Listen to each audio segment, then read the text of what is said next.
امام الانبیاء سرکار دو عالم نے فرمایا من قرأ القرآن وعمل بما فیہ، جو آدمی قرآن کریم پڑھے گا اور قرآن پہ عمل کرے گا، البس والداہ تاجا یوم القیامہ، اللہ پاک اس کے ماں باپ کے سر پر قیامت کے دن نور کا تاج رکھیں گے۔ قیامت کے دن لوگ حیران ہوں گے، یہ کوئی نبی آ رہا ہے جس کے سر پہ تاج ہے، کوئی فرشتہ ہے، کوئی بہت بڑا اللہ کا ولی آ رہا ہے۔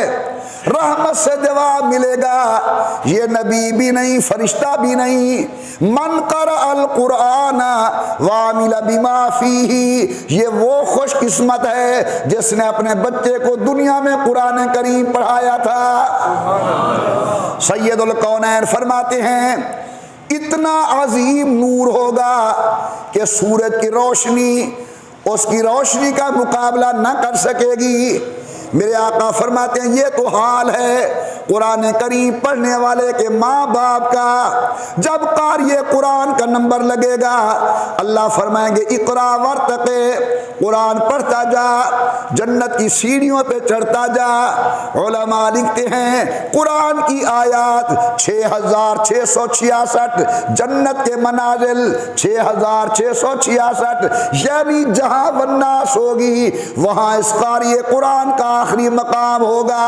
پہنچ گیا قاری قرآن جنت کے اندر، جنت کے رجسٹر والے دفتری سے پوچھتا ہے بتا میری امی آئی، کسی کو جواب ملے گا جنت میں نہیں آ سکی، کسی کو جواب ملے گا تیرا ابو نہیں آ سکا، کسی کو پتہ چلے گا تیرا استاد نہیں آ سکا۔ سید الکونین فرماتے ہیں یہ قاری جی جنت کے اندر بڑا پریشان حال ہوگا، چہرے پہ مرجھاہٹ ہے، اللہ کی نظر کرم پڑے گی۔ اللہ فرمائیں گے سنا میری جنت پسند نہیں آئی، میری جنت راس نہیں آئی، میری جنت پہ خوش نہیں ہے۔ آمنہ کے لال فرماتے ہیں رو کے عرض کرے گا اللہ میں آپ پہ راضی، آپ کی جنت پہ راضی، آپ کی نعمتوں پہ راضی، لیکن کیسے خوش ہوں؟ میری ماں مجھے جنت میں نظر نہیں آ رہی، میرا باپ نظر نہیں آ رہا، میرا استاد جنت میں نظر نہیں آ رہا، میرے نہایت ہی قابل قدر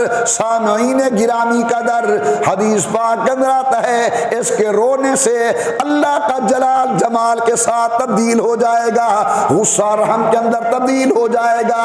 فرمائیں گے قاری جی یہ لوگ جنت میں آنے کے قابل تو نہ تھے، لیکن تیرا پریشان چہرہ دیکھ کے میں گوارا نہیں کرتا، آج 7 10 یا 70 آدمیوں کی بخشش کا تجھے حق دیتا ہوں، نام لینا تیرا کام ہے، جہنم سے نکال کے جنت کا داخلہ دینا رحمان کا کام ہے۔